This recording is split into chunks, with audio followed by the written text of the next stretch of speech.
السلام عليكم ورحمة الله. المنتخب الأولمبي بيعمل عظمة في أولمبياد باريس.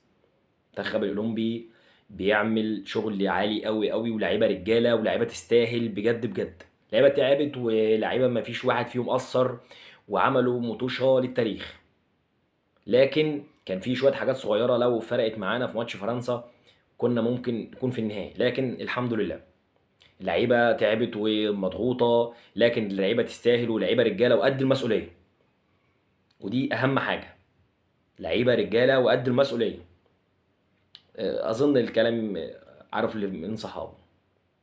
يا ريت رجاله المنتخب الكبير يكونوا بيتفرجوا على البطوله دي، يا ريت.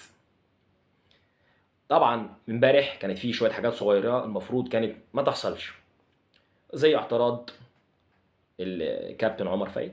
ملوش لازمه، اعتراض ملوش اي تلاته لازمه.